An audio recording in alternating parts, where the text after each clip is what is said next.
আবৃত্তি করছি কবি ইফতেখার আহমেদ লেখা সৌন্দর্যে লীলাভূমি বাংলাদেশ। প্রাকৃতিক সৌন্দর্যের অপরূপ লীলাভূমি এই বাংলাদেশ। সৌন্দর্যের গুণগান সারা দিনমান ধরেও যাবে না করা শেষ। অপরূপা এই দেশে সবুজ বন বনালী, সুবিশাল বৃক্ষরাজি, নদ নদী, শ্যামল পাহাড়, বিস্তীর্ণ সমুদ্র সৈকত, নীলাভ জলরাশি। দক্ষিণে বঙ্গোপসাগর আর সুন্দরী বৃক্ষে ঘেরা বিস্তীর্ণ সুন্দর বন।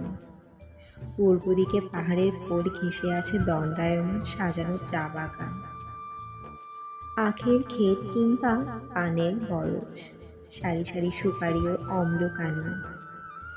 রঙিন পালতোলা সারি সারি নৌকার অপূর্ব রূপ বড়ই দৃষ্টিনন্দন। যেখানে সকাল হলেই রাখালের গরুতে ভরে যায় দিগন্ত ভরা মাঠ, যেখানে সন্ধ্যার নামলেই বসে জোনাকি পোকাদের একটানা হাট। শীতের সকালে শিউলি তলায় ফুল কুড়োতে নামে কিশোর কিশোরীগণ।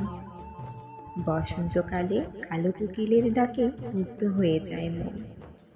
যেখানে রাত নামলেই ডাব গাছে ওঠে শৌখিন চোর।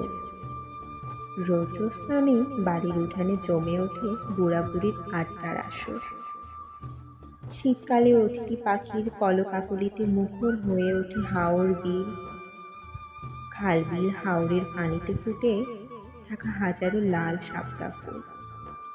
সূর্যের লাল আভকেও যেন তা হার মানায়, প্রাণটা করে তোলে আকুল। খালবিলের জলে শাপলা শালুক ভাসে হাঁসের দল। ছেলেরা শাপলা নিয়ে করে খেলা, খুঁজে শালুক ফুল। শরৎকালে নদীর ধারে কাশফুলের সাদা শুভ্রতায় প্রাকৃতিক সৌন্দর্যের এমন রূপে হারিয়ে যায় মনটা যেন কোনো এক দূর অজানায়।